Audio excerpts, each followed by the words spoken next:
So, welcome to the North American time slot workshop. This is part 2 of the Quiet Mind and Open Heart. There should be 2 more people here, and hopefully they'll join us soon. So, we've been looking last week at the mind and thought a little, and we're going to continue that this week with some rather startling stuff from the Course in Miracle about our minds and about our thoughts. And we're going to have a look at lesson 5, where it talks about the ego's smokescreen of thought. I mean, for most of us, our identity is very much connected with our thinking and our thoughts. And what the Course says about our thinking in that lesson is these thoughts do not mean anything. The thoughts of which I'm aware do not mean anything because I'm trying to think without God. What I call my thoughts are not my real thoughts. So that's always, of course, a bit of a shock to the ego to say we're not actually thinking anything. And that our ego thoughts don't actually mean anything. Our ego thoughts, of course, are about security and defense and attack and the image we have of ourselves. And of course, says my real thoughts are the thoughts I think with God. So here we're talking about peace, love, co-creation with God. And it goes on to say, I'm not aware of them because I've made my thoughts to take their place. So all our constant ego thinking is like a veil, a curtain drawn over the thoughts we share with God, which are always there, but we just don't notice them. We're so invested in our own thinking. And if we jump to lesson 4, it's talking about here, very interestingly, our so-called good thoughts and our so-called bad thoughts. And of course, in our society, we're often encouraged to get rid of the bad and cultivate the good. But it says these thoughts do not mean anything. None of them, the good or the bad thoughts, represent your real thoughts, which are covered up by them. He puts in quotes, the good ones are but shadows of what lies beyond. And shadows make sight difficult.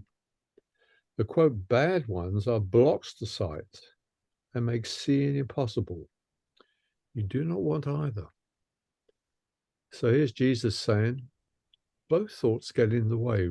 One's worse than the other. The so-called bad thoughts, that'll be hatred and attack, totally sort of block our spiritual vision, block our ability to see the Christ in another. But with our mind chattering along with good thoughts, they cast shadows and also make it difficult to see. So it's not asking us to cultivate good thoughts, but more a quiet mind with few of either of those thoughts, which is brought about by forgiveness, of course. And then it says the memory of God returns to the quiet mind.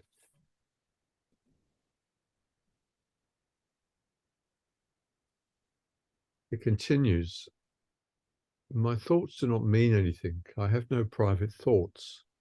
Well, of course, they seem private to us, but also realize when you get in contact with guides, they seem to know our thoughts and we can hide nothing. That's kind of scary.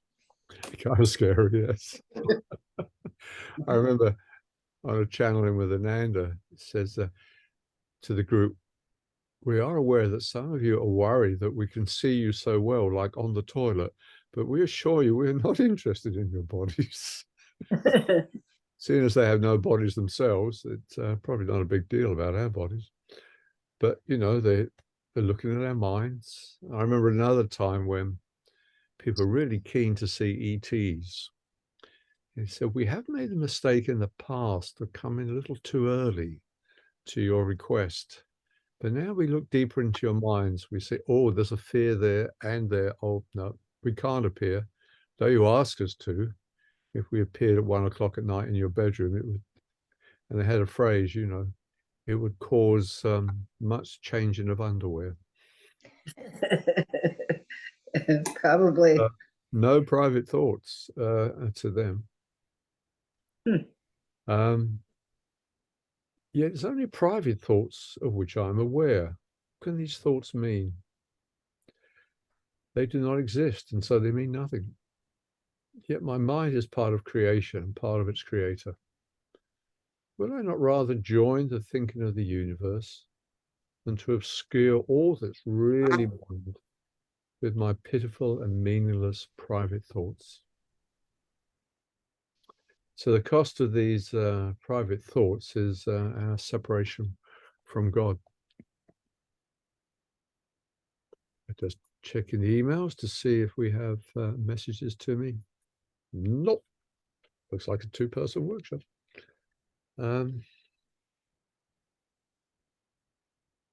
It then sort of expands on this theme of our meaningless ego thoughts that we think are so important to us. My meaningless thoughts are showing me a meaningless world. We're told that before we look at the world, we look within. If we've just got all these meaningless thoughts, we project them out. And then we end up with a meaningless world.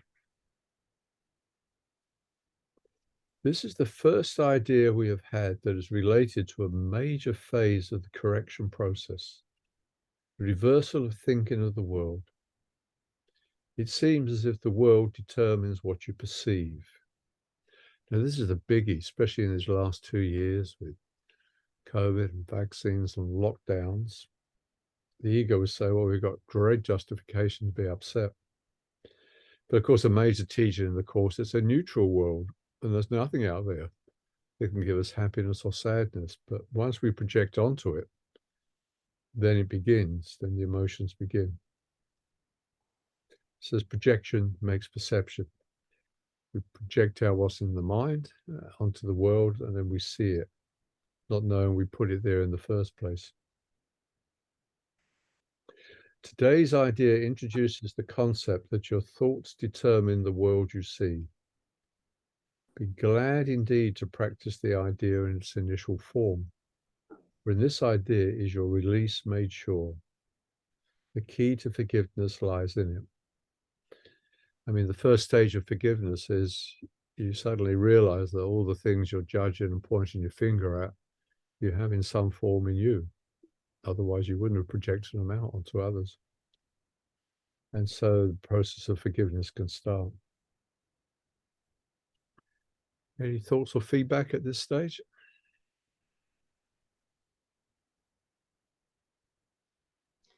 Yes, in relation to that, projecting your thoughts onto the world, um, and how, what we see in others is in ourselves. Um, you know, I wish that all my thoughts were projected onto other people because I would be so happy to see it and to take it back and look for it in myself. But when I project it onto my body, which seems to be what I'm doing now, rather than in other people, I don't see things very much in other people. It's all onto my body, and I find that the hardest thing to understand, to figure out what the problem is, because it's represented as a disease or, a pain or an ache or something. Yes, good point. The Course says to the ego, he wants to make you mindless. He doesn't want you going into your mind because then you'll see the real cause of the problem. And if you heal that, it's bye-bye the ego. So he wants you focused. So you either project onto the world, the bad people out there, or you project onto your body. And as long as the focus is outside of the mind, the ego's happy. So now you've got diseases in the body.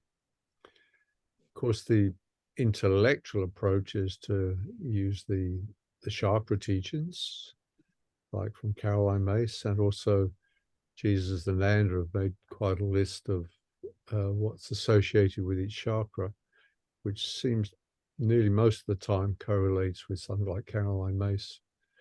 But of course, it's intellectual, but You could have something jump off the page when you read, you know, all the negative thinking that goes with a particular chakra that Caroline points out.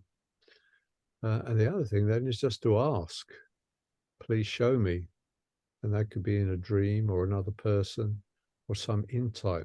Because I think we forget to ask, don't we? Our egos are there to help us in everything, and they can't help at all. So really a sincere wish, you know, what is this showing me? What is it I need to change for this illness to heal? I think if that's done and repeated, I know Nanda says, you know, repeat these prayers, repeat them, we know you really mean them. That's all I can think of. Jill? I think with the chakra thing, it works for the trunk, but it doesn't seem to work for the extremities, does it? It's like, well, I suppose your feet and legs would be the base chakra, but you know, what are your fingers? What are your arms? You know, where does that come in? Okay, well, I brought this up with Caroline. I said, you never mentioned the arms. She said, oh, no, I didn't. But the fingers are actually mentioned by Jesus. I made a list of the things that didn't fit in with Caroline or weren't mentioned. Um, did you have particular issues around fingers, or was this a general question? No, actually, I do have issues with fingers and hands and my feet. So I just, yeah, can never find anything. I've got them somewhere, Jill. I can look them up. I've got a list.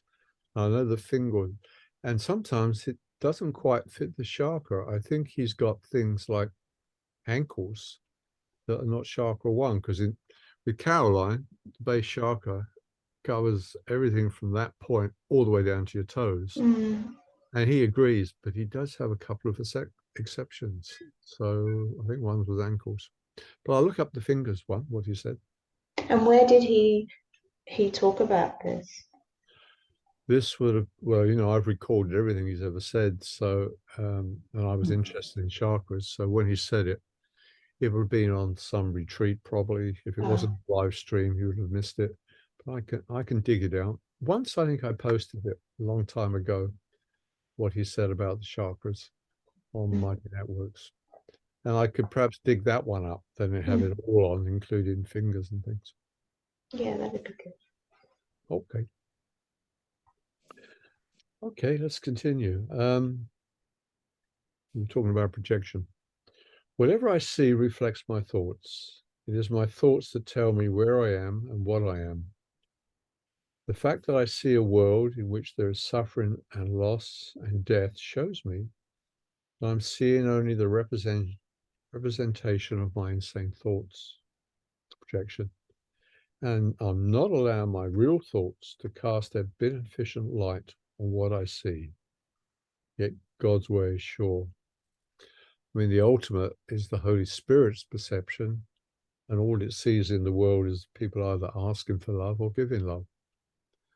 So all the horrors going on in the Ukraine is a lot of people asking for love, which he would give. He's got no judgment apart from these sort of two judgments. But of course, that's top of the spiritual ladder if you can do that all the time. My mind is preoccupied with past thoughts. The one only true thought one can hold about the past is that it's not here. To think about it at all is therefore to think about illusions. Very few have realized what is actually entailed in picturing the past or anticipating the future. The mind is actually blank when it does this because it's not really thinking about anything. That's quite a statement to us, isn't it? That when you're picturing the past or the future, in Jesus' perspective, your mind is blank. There's nothing going on. Perhaps it's like noise on a radio. It's that meaningless. Past and future relate to time, and time is being made up by the ego. So we can have a world of separation.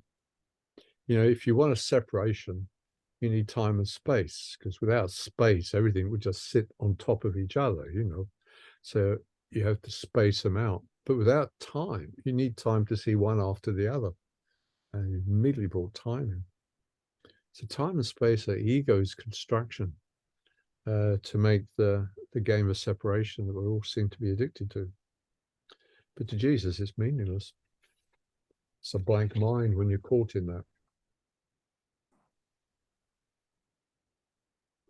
What he's wanted is us to shift to vision.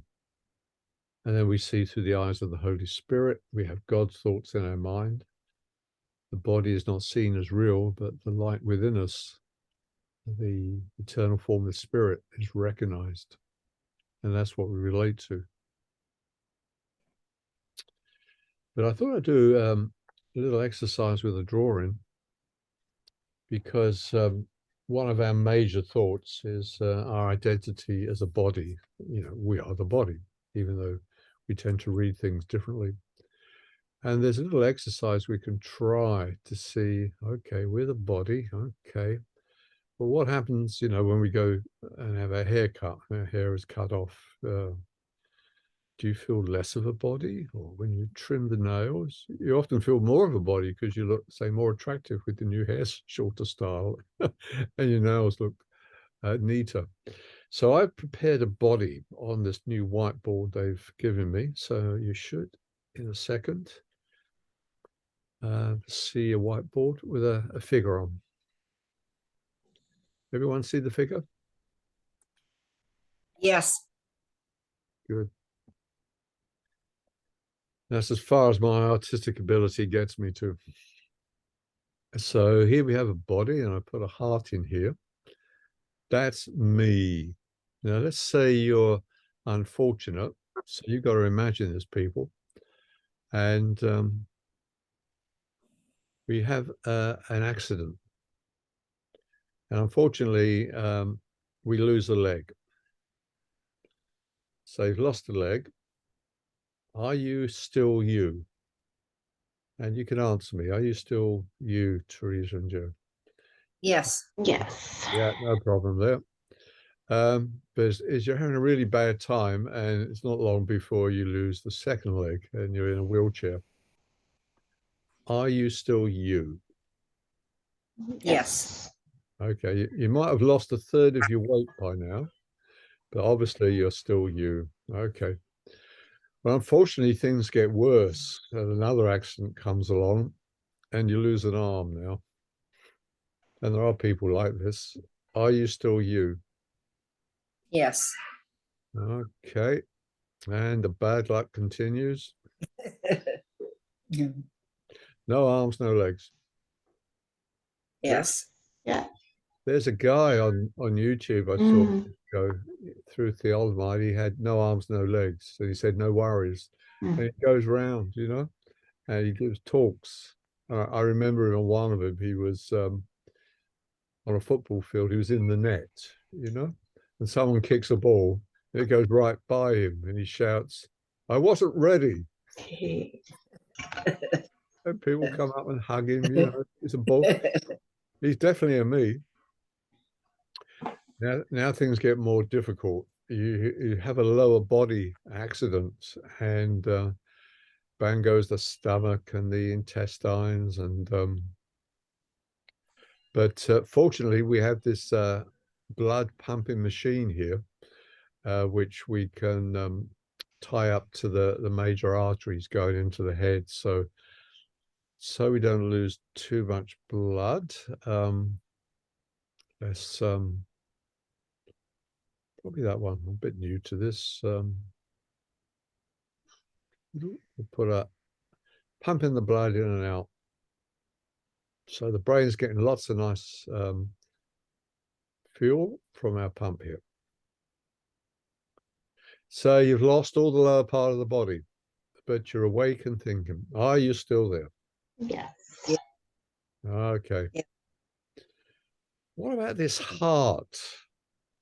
What if someone just sort of took the heart out at this point?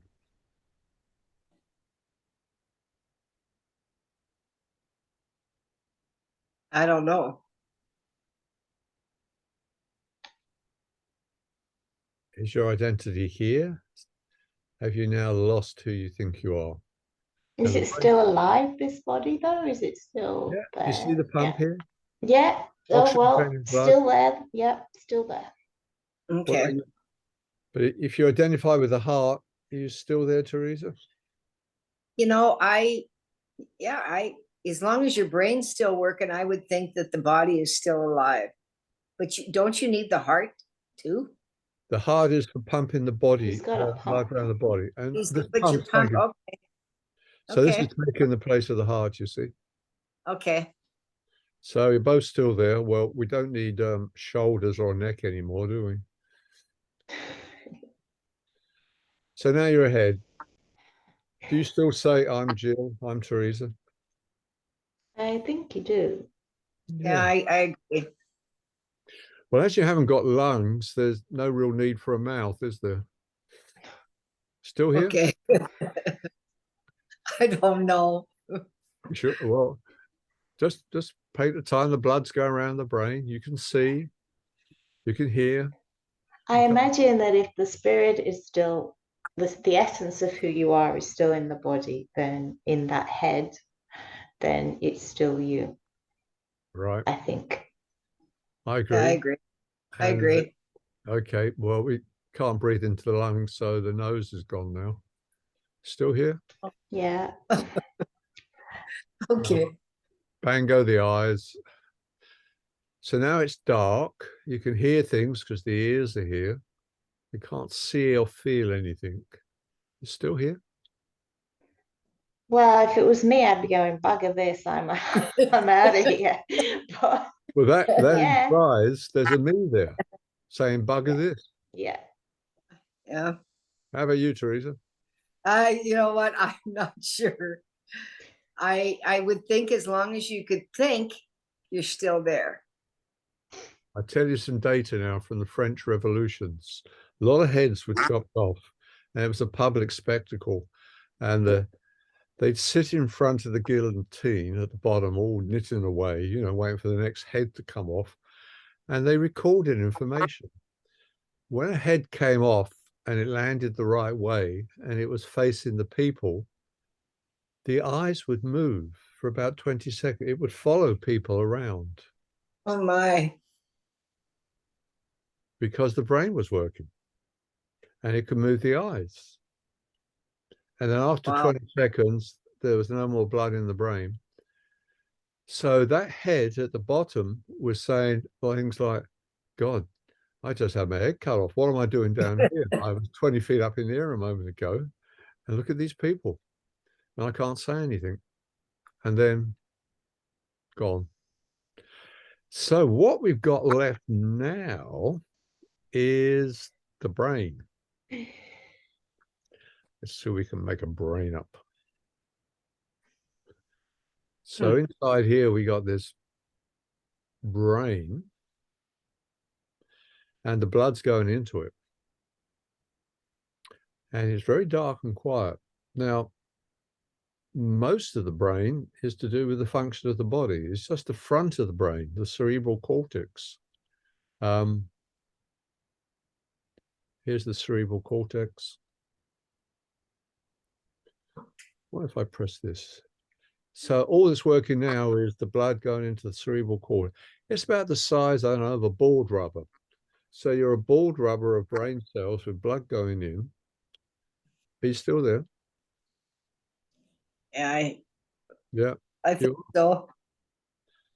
So now you can say when someone says to you, what am I? I'm a block of brain tissue about the size of a board rubber. That's who I am. Well, and that's it, you see. But we've identified before that with legs and arms and stomachs and noses, and aren't my eyes nice? And haven't I got good ears, We're down to this now, a small few ounces of brain tissue. So when I do this exercise, I find it rather interesting, like, am I really what I think I am? So I just wanted to leave you with that. Oh, blocks of tissue, the size of a couple of matchboxes. Anything you want to share on that? Does it change the image of who you might think you are? I mean, I guess you're not even that, are you, really? You're not even that little No, speck, really. You're just utilizing that. that's it. You're utilizing a body to drive it. It's like a car you step into when you're born. When you die, the car's a wreck and you step out of it. And the body hasn't really anything to do with who you are at all. Nothing at all. You're just making it move. Making it move, drop around. Yeah. That's why it says, the body doesn't do anything. It's like a puppet. The court says the brain doesn't even think. The non-physical mind thinks, and then the thoughts are processed through the brain to work the body. But the brain itself does not think, the course says. When you die, you're still thinking. You're in an after-death body, and the mind is thinking. It's thinking about its past life, and it's greeting the people, and it's got memories, and it knows who mum and dad is. The brain never thought. It processed the thoughts. It's like a transducer. And if the brain gets damaged, the mind doesn't get damaged. If it gets Alzheimer, the mind is still perfectly, beautifully intelligent. It just can't get through the brain anymore. You can't get thoughts processed and the body moving.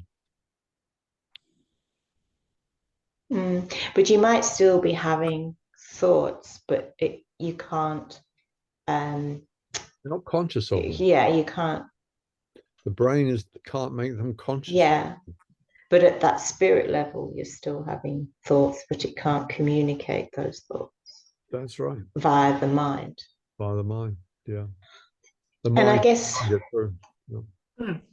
the thing is, like, so, I mean, we know this, but that sort of illustrates it a little bit better, because so when we have an issue with some body, you haven't really got an issue with the body, you've got that body, you've got an issue with the spirit with the mind that is in that body.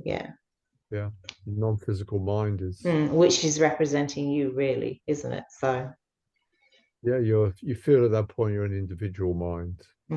Started off with one mind, and then the dream was you're an individual mind. But that when you wake up, you realize there's no individual minds. It's just a dream of that. Yeah. So that's just a bit about self-image and those thoughts and what they produce. And when we wake up, we see through all that. And then we realize all minds are joined.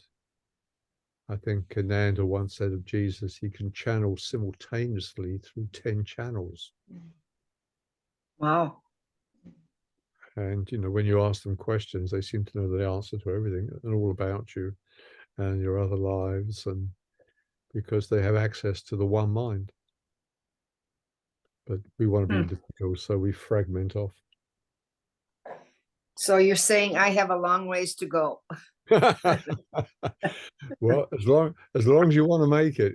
Of course, says love waits on welcome, not on time. You could be Jesus. That's good. You could be Jesus now if you wanted to. God's not saying you've been such a sinner, you're going to have a long path back to me.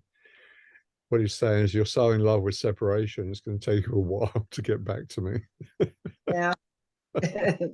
You're so in love with that body that Michael just demolished into a block of flesh, that you still want to play out the game, and that's okay. We've been doing it for millions of years in the illusion of time, it seems. But a lot of us now are getting a bit tired and want to go home. Otherwise, you wouldn't be on this workshop. Can you see the picture behind me? That picture on that was painted by a friend who's since passed over, and he's had polio since he was like 15. He died a couple of years ago, and he made it to like his late 70s. And he used an electric arm that he moved with his tongue.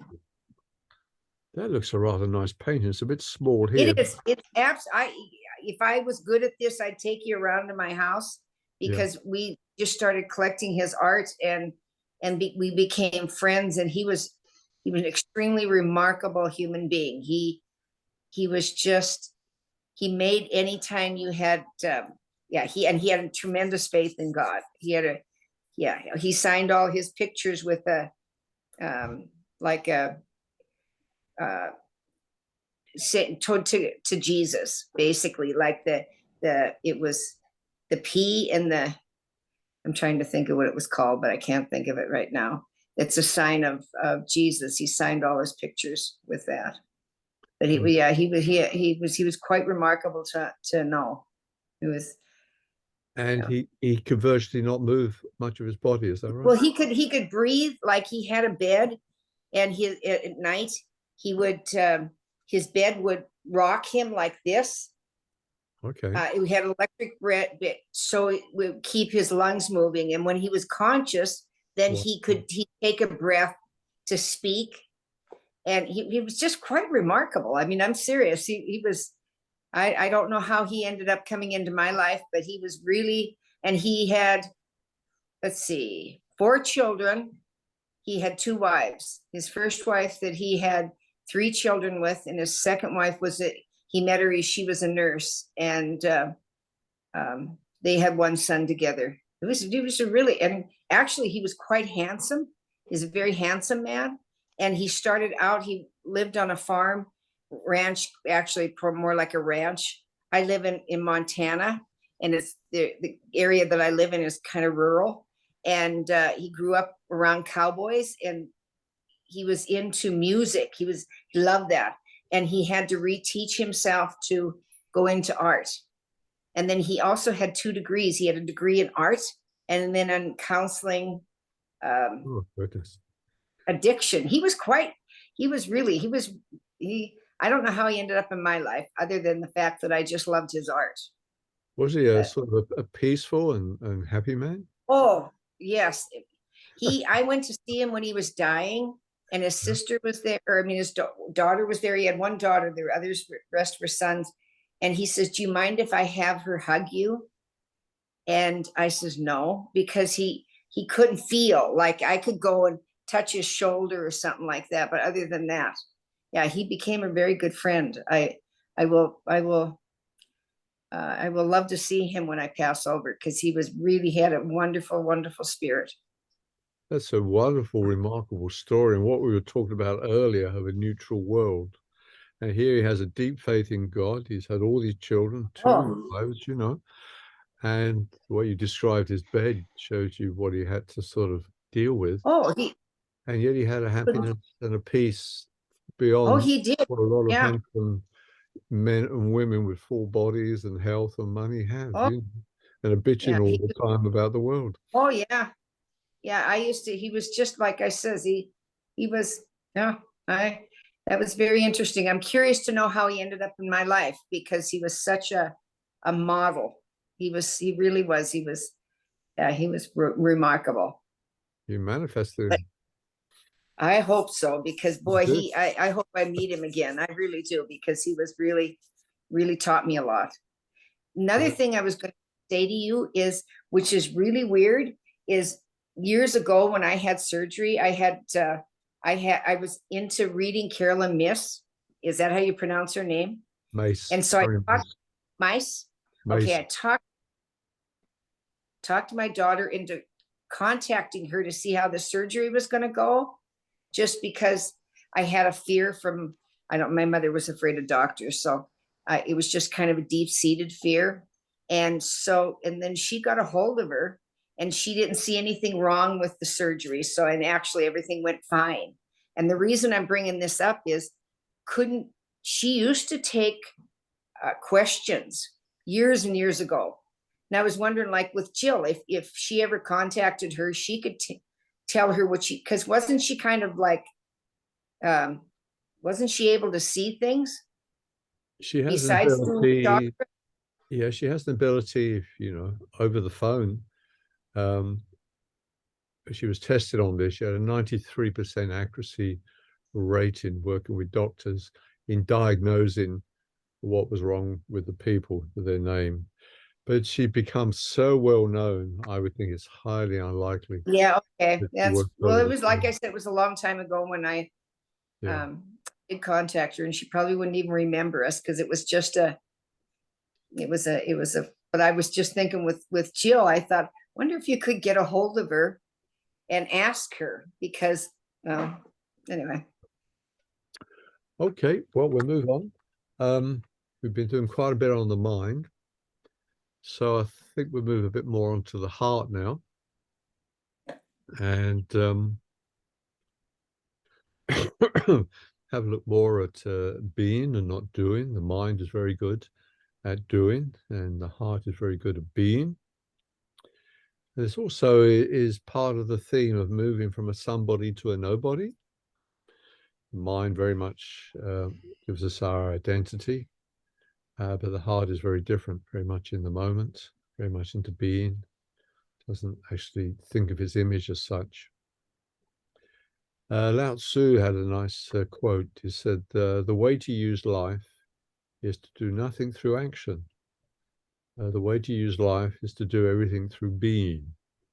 But of course, you have to get into that being space, and then the action comes out of it. And the mind, the thoughts are very good at blocking us, moving into that quiet being space. There was a nice story about Jean Klein, who's a mystic, died in 1998. He was having a public dialogue, and a person came up to him and said, every time I hear you, Jean, you radiate peaceful, loving warmth. You seem happy, yet I'm always discontent, often stressed out. What is the difference between us? And Jean looked at the man and said, you think that you are somebody, and I know that I'm not.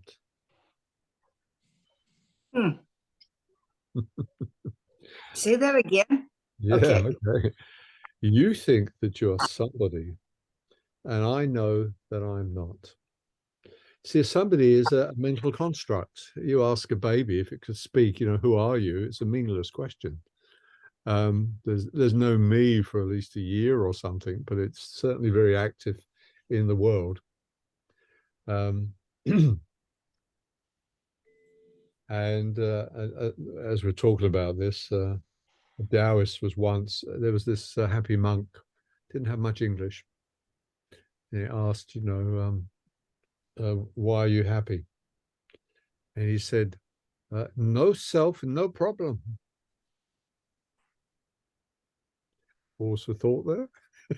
So there's no sense of this separate self, this thought image that we've created. And when that goes, there's no problem, and there's only happiness left.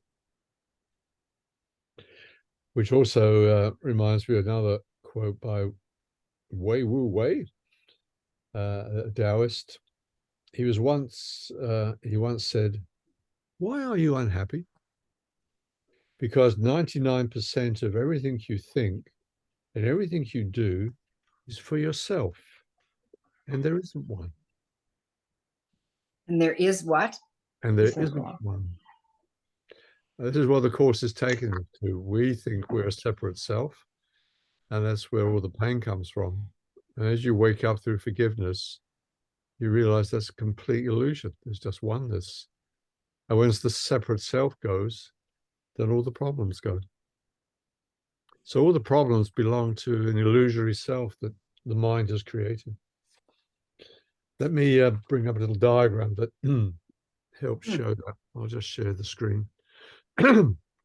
This is sort of a mind-bending session we're doing today. Shock the mind. So what we got here is a chart. On the left is how we normally see ourselves. This is the ego's perception of ourselves. And we would tick normally as a good ego all the boxes apart from the bottom one. Can you read that pretty clearly on the screen? Mm-hmm. Yes. Well, a body, well, we just had a look at that one. Personality, human, part of a family, race, my job, my feelings, my thoughts. I'm separate, I'm special, I'm individual. Awareness of perfect oneness. No, I haven't got that. No ego would come up with that one. But if we look over in the corner here, once you wake up after doing all your forgiveness lessons, you realize that the separation thing is nonsense. I'm actually a nobody, and I'm also everybody. Nisargadatta Maharaj had a lovely statement. He said, he was a very enlightened guy that I used to study. He said, when I look within, I see that I'm no one, and that's wisdom. And when I look without, I see that I'm everyone, and that's love. So from his perspective, his reality is you untick all the boxes that the ego ticked, and you just tick the bottom one. You've just got an awareness of perfect oneness.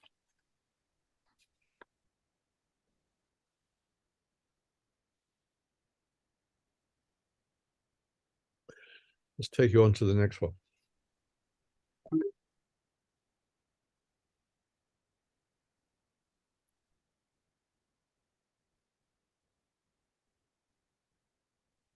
So we were talking about being and not doing. Being comes from a heart space, and the doing comes from a mind space. So while we're very much into being a somebody, an ego, we're on the left side there. We're into doing, both material and spiritual. We can just really get caught up in spiritual and become a spiritual ego. We may have all sorts of rituals and gadgets and thousands of crystals and very special diets and very special prayers. But we're still very much in control, a lack of surrender. Not so much being guided on our spiritual path as we're in charge of our spiritual path. Definitely a sense of separateness and control is very strong. And we use our past experience and thoughts as our guide. But it's not actually real. The Course says the self you made is not the Son of God. Therefore, this self does not exist at all. And anything it seems to do and think means nothing. It's neither bad nor good. It's unreal, and nothing more than that. While to shift over to the mind to the right, there is a real sense that you're not separate, different, and special. In that sense, you're a nobody. Your identity is more the awareness. And you're aware, and in that awareness, things happen. The world happens, people happen, your body happens. But your identity is much more with the awareness. Not that this is the end of the spiritual path, but it's a big step. And so you can relax, you can be, you've got this oneness with everything now as you wake up. And spontaneously action just flows out of you without actually thinking about what to do.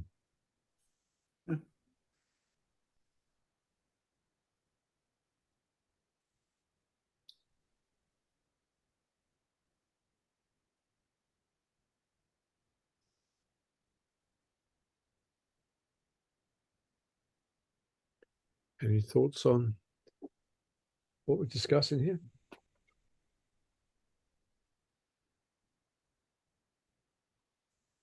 I do really good when I'm studying, when I'm by myself, when I'm reading different things. But then when I get interaction with people, that's where I get myself in trouble, whether it's my children, grandchildren, and some people I do really good with, and some people I don't. So that's even so. The Course is easy if you're just by yourself. Amen. Well, I know. I don't know how to say that. Other than that, it's easy. But it's when you start interacting with your family and friends, then it just becomes, you have to really focus. I think there's a few billion who would agree with you there. I'm quite peaceful when I'm studying and researching and putting the workshop together. But once the people arrive, then the lessons arrive. Yes. I've got half the workshop I thought I was going to have. Yeah. So then I go, what happened there? So that's, the lessons begin quite quick, don't they? Yeah, I mean, I love to collect like all the right words, but like I says, when I get into relationships, um, I used to know someone who studied Buddhism, and she used to go away to India and and go to these places where it was freezing cold because there was snow in the mountains, and she used to spend weeks, maybe 3 weeks, on her own, very little food, doing a lot of those practices, exercise practices, on her knees, prostrate, yeah. And it was tough, and she said, but she loved it because she didn't have to put up with all the shit from all these other people in her life, and how, and when she came back to the Western world, because she had to come back and do some work, she said, oh God, I hate people. And I thought, I don't know, I'm not sure about this. I'm not sure. And it was only later in sort of in our friendship. And I don't think maybe I did say it to her, but isn't that the point, that anybody can be spiritual in a cave because you're not getting your buttons pressed? And, we need people to show us where we need to work on ourselves. But I don't know whether that was part of the Buddhist philosophy. So I'm quite sure it didn't do any good, but it took me ages, because I always used to, like, everybody was so admiring of it. She gave up everything, her family and everything, to become a Buddhist nun, and everybody was so admiring. And I thought of myself as being so, not terribly generous, because I thought, but everybody is doing it tough, and everybody's admiring this person who just dropped everything and went and lived in a cave. But from I thought I was being very ungenerous in thinking, but we're all great too, because we're actually living in the world and trying to be spiritual, but having all bombarded with all this crap that comes at us every day. I think which is true. you gave perfect feedback. And Ramana Maharshi, that great sage, he knew exactly this issue, and he warned people not to go off into caves, not to go off into the forest. He says, you'll just take your mind with you anyway, your work is around you. And he told a true story of a famous guru who was very good at long meditations, and he gathered disciples around him because he was so good at meditating. And one day he announced to his group, I am about to go into a long samadhi. Go get me water from the river. And so one of his disciples hurried off. But by the time he got back, the guy had gone into meditation. Hours went by, night came the next day, and he was just gone. And his disciples started to get rather bored sitting there. And they all left. And he continued in this amazingly deep samadhi. 2 or 3 days went by, and he came out of it. And his first words were, where's my water?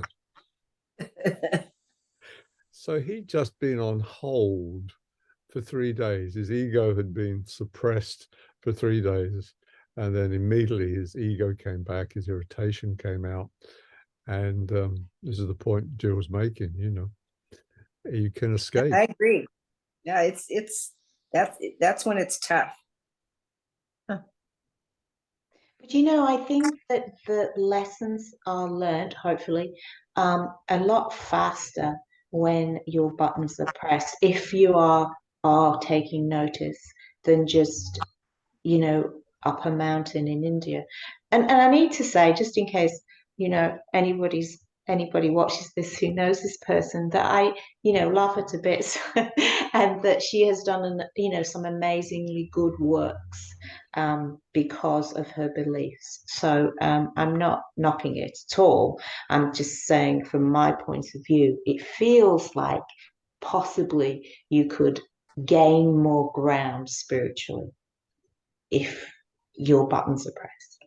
Well, Ramana Maharshi would agree with you. Jesus would agree with you. No, I agree with you. Yeah. And we agree with you. That makes four. Oh yeah. Well, I must be correct then. No, I doing really good. Yeah. I had a friend who became a nun. Her marriage just fell apart. It was very painful.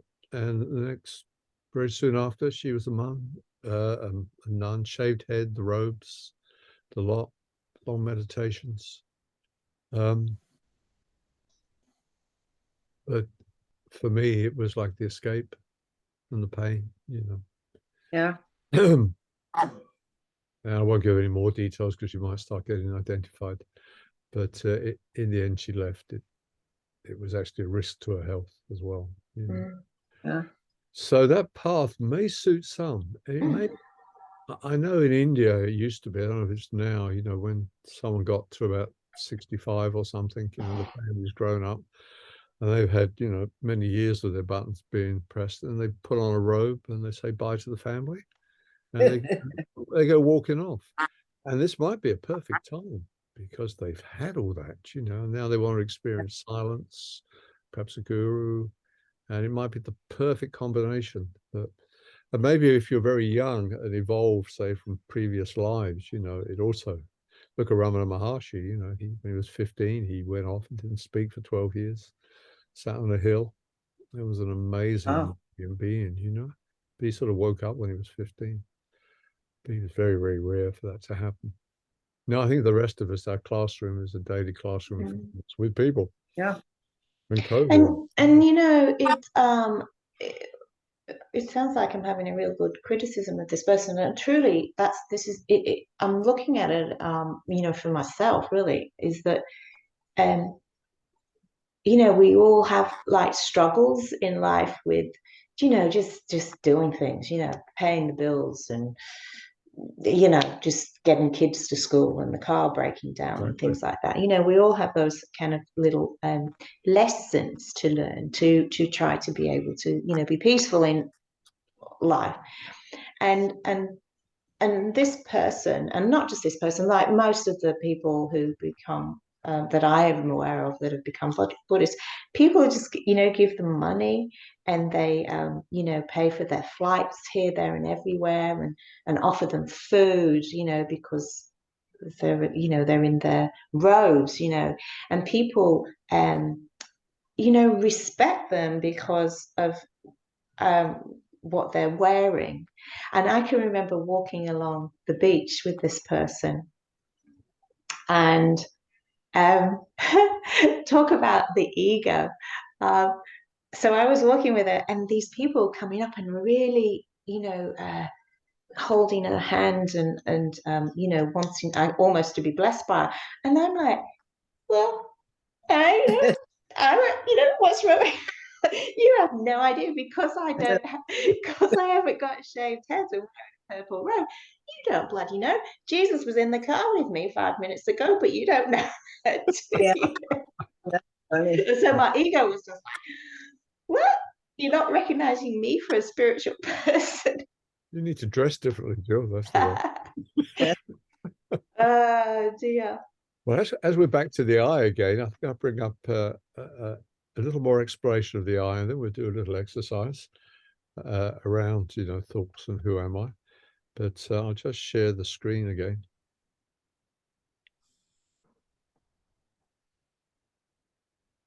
I thought I'd just put that one in as dog odor. Oh my God, I love that. I don't think I have to say anything about that, do I? No, no. Okay. Yeah, let's get back to this eye that gets us into such trouble. And this is, I think, a nice way of doing it. if you were on a sort of a dark night, you had a torch, you know, or this, and you swung it around fast enough, someone far off would just see, you know, a golden yellow circle because they couldn't see you there, perhaps. And they said, look at that yellow circle. And yet we know up close it's an illusion. It's something just moving rather fast. Come over to us, you know, we're a mixture of our physical body, it's got feelings, we're happy or sad, sensations, hot and cold, thoughts, good, bad, ugly, whatever. And these are just whirring around. And using this sort of Venn diagram approach here, where they all sort of overlap, the Course says we invent an I. Now, remember, that's not there when a baby is born. He's just having feelings and sensations, you know. It's later on that the I concept is made. And when we wake up, you know, this is the concept that goes. So this is the illusory I. And with forgiveness, we're asked to watch all these things, you know, without judgment. And, you know, with sufficient practice, we suddenly jump to, I'm actually the awareness of these feelings of the mind. And there's no I that's actually aware. I is another thought. I can be aware that I have this I, which sort of fluctuates now. It comes and goes. I'm just this awareness. So I thought I'd just throw that in as another sort of look that when we look at all of this, we need to turn to Yodo, who gave this advice.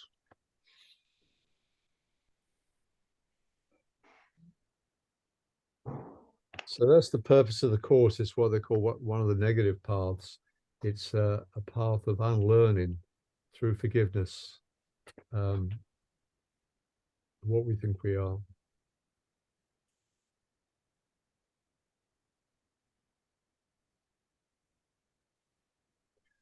So let's do a little exercise along these lines of we're working with thoughts made us up. Let's see if we can undo a bit of that. So if you like to relax and close your eyes.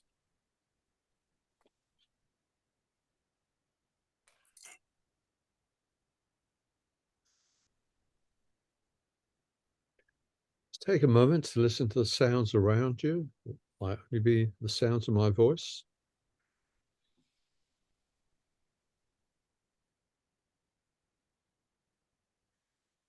And try and drop any judgment of these sounds. These sounds are not right or wrong. They're not good or bad.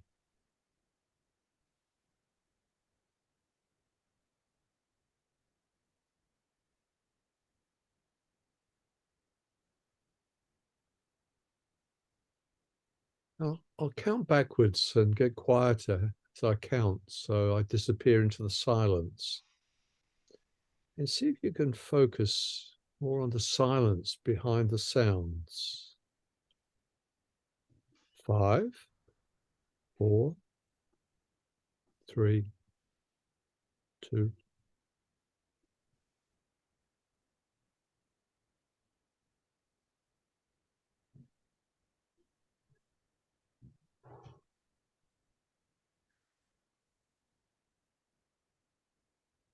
The sounds, my voice, are contained in that silence. See if you can focus more on the silence than the sounds.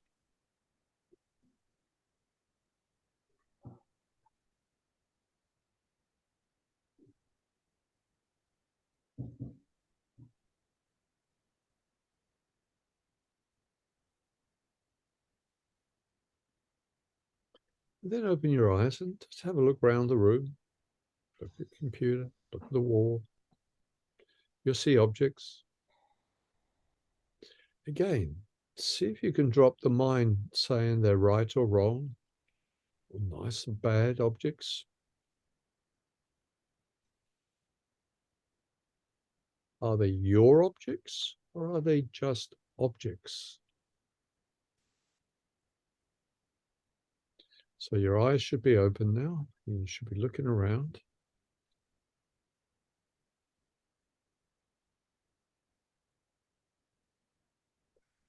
Are these objects neutral?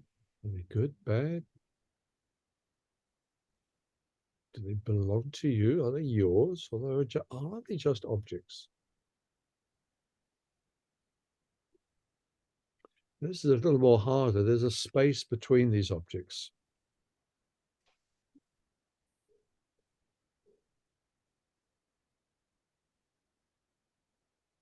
Like you did with the sounds and silence, can you become more aware of the space that the objects are placed in?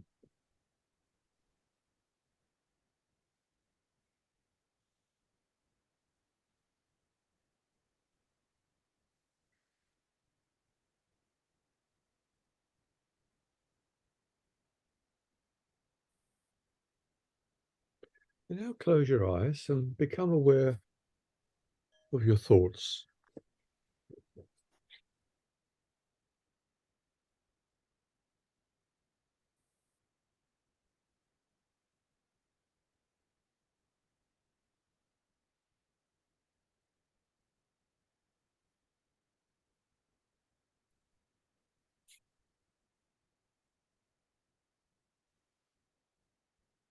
Again, try and drop the labels of good thoughts, bad thoughts, right or wrong thoughts.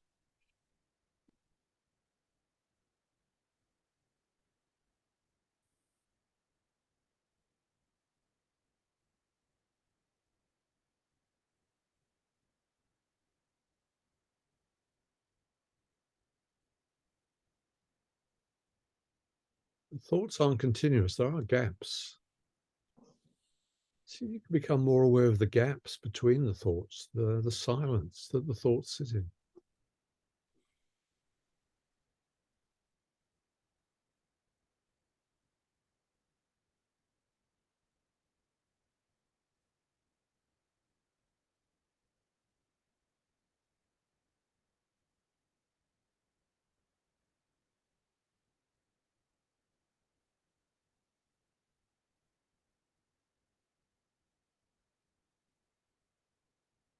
Are these your thoughts or are they just thoughts?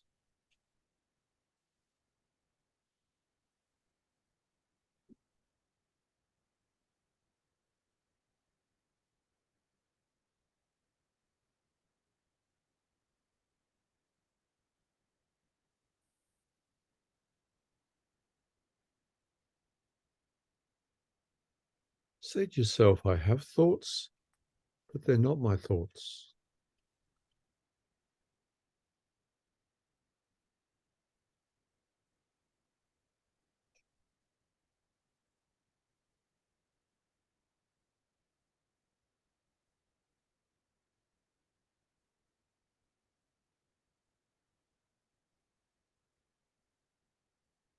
Finally, ask yourself a question and see what comes.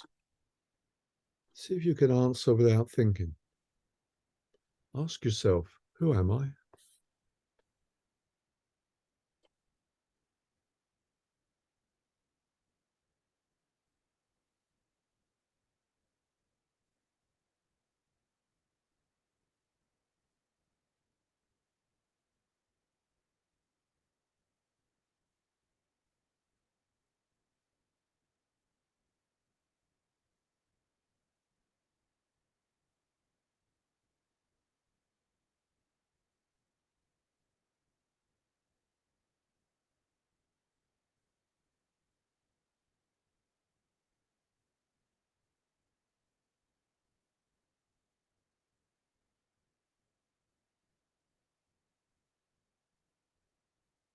When you feel complete, as far as you got, just bring yourself back.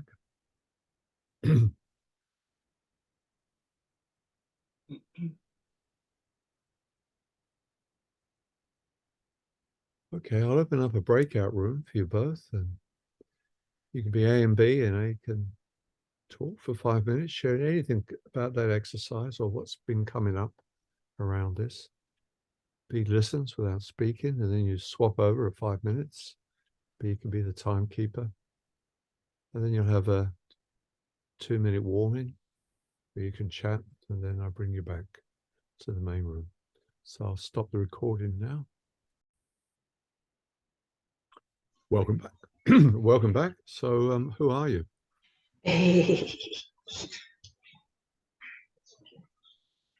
Anyone get an answer to the question? You're still muted, Teresa. Okay. Who am I? Yeah, who are you, Teresa? Oh, it just depends on the hour of the day. I don't know. Say what you said, Teresa. Say what you said. What did I say? So you didn't remember either. You said, yeah. You said like that what you'd been studying and you heard what it said, because I think that's relevant.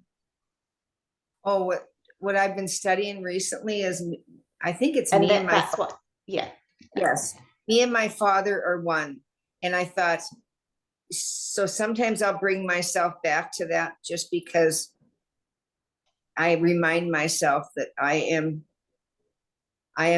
the same as Jesus, and he says, me and my father are one, are the same. So that's what I've been studying. Because that means so am I. Because I'm the same as Jesus.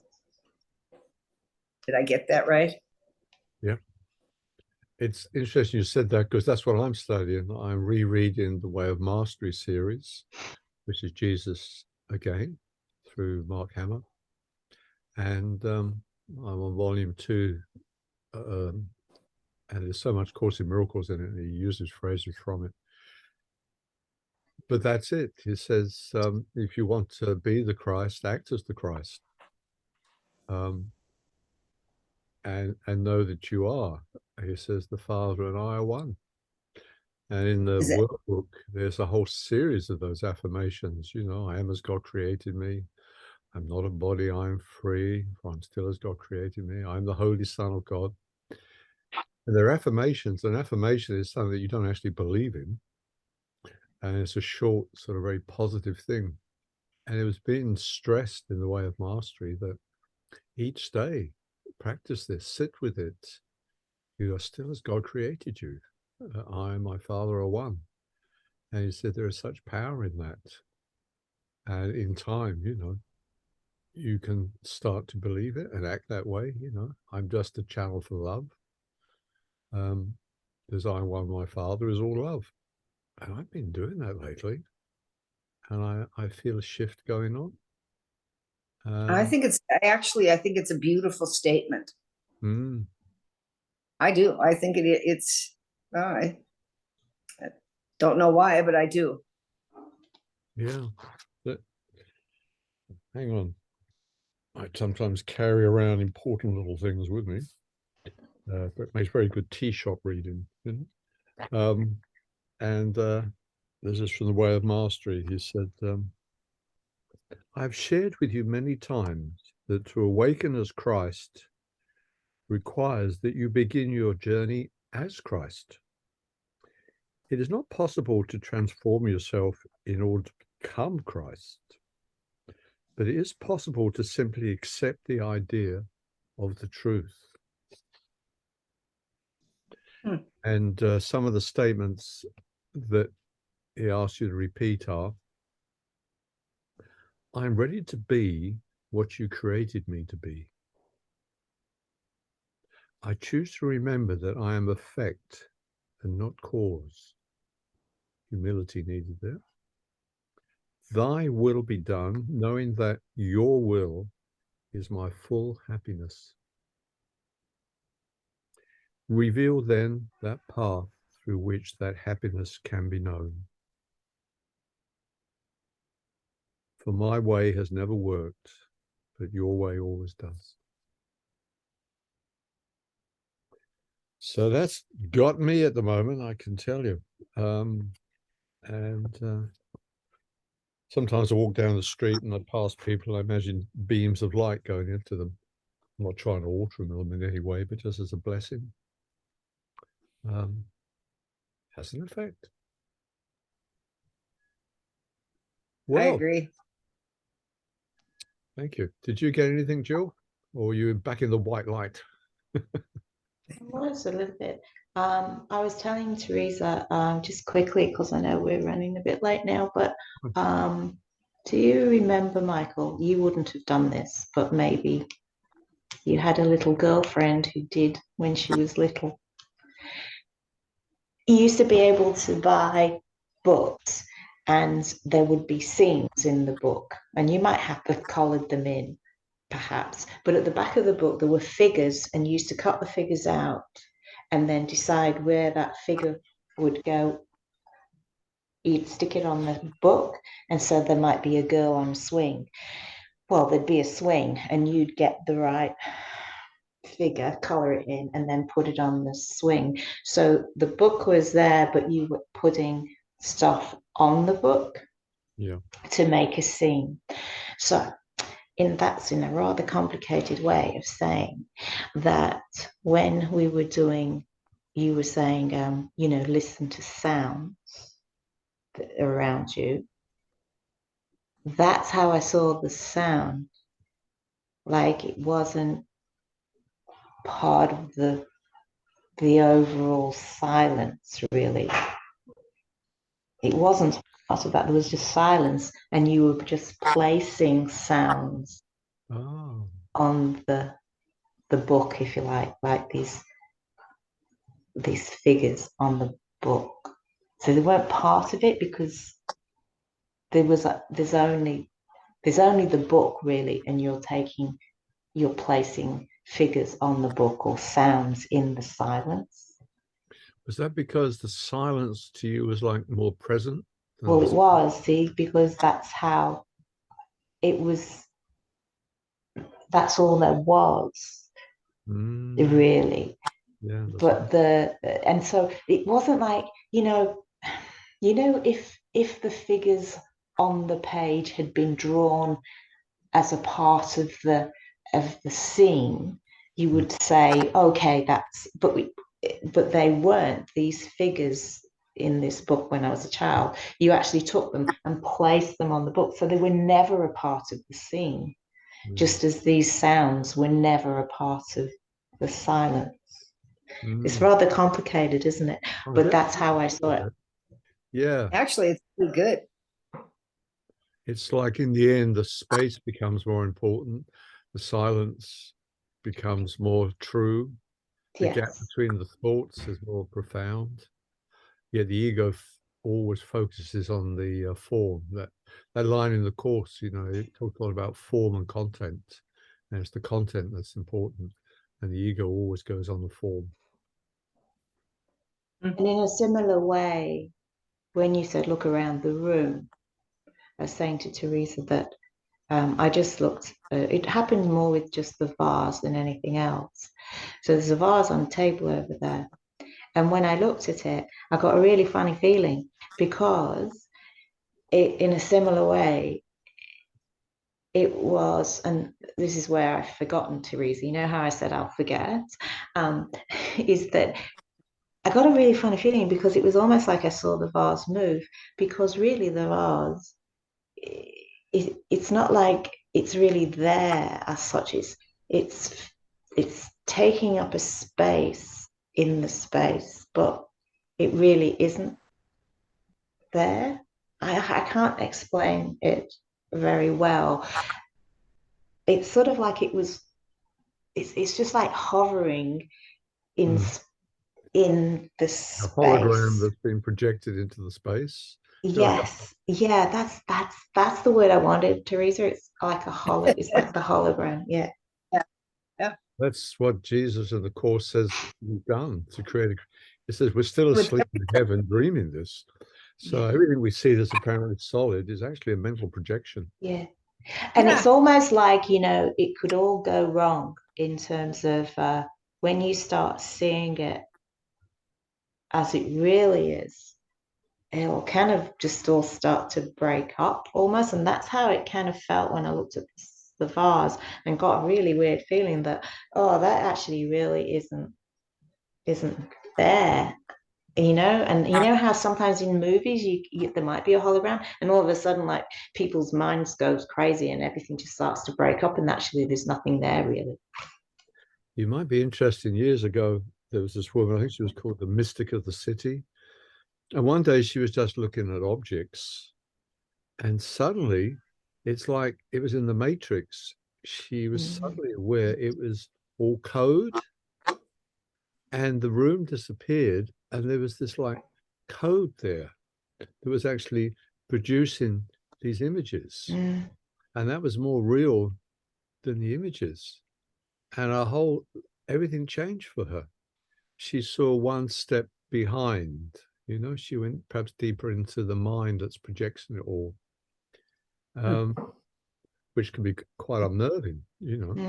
I know once when, I know I used to teach electronics, I know how televisions work, and I was watching the television, and suddenly the images became pixelated, Yeah. squares, and I felt a wave of anxiety go through me. Now, I knew why it was pixelated. I can give you the electronics of it, but I had a wave of anxiety, and I thought, what's this? And I'm just aware that actually this is all an illusion. And I've just seen that thing turn into an illusion. That was a very real picture a moment. And now you see it's just made of pixels. It's not as real as I thought it was. And perhaps my life is not as real. And perhaps my body and nothing is really real. Oh my God. I want it all back together again, quick, glue it all. Oh, this feels real, that I can hear my voice. But, that's not how the awakened see it, It's just an illusion, a shimmer in the hologram. Yeah. And a lot of this workshop today is about, where is the real truth, Who are we really? It's all thought made up. Oh, well, thanks for that, Jill. I'll just pull myself back together again. And no, this computer's real, and my cup of tea is real. Well, ladies, a small workshop, but a great one. We covered a lot of good things there, and it'll all be recorded, so those that missed it can have a look at it. So thank you so much for being here. It was a bit of a chance that you were here. Actually, you were here because of the other two, really. So you turned. Yeah. That is fun. Interesting. So all meant to be. All meant to be. Well, I'll be doing this again later on today, but it'll probably be different again. So I'll record this and put it up. Lovely being with you both. That was great. That was great. Okay. Thank you very much. Okay, thank you. Bye, guys. Bye for now. Bye. See you. Bye-bye. See ya.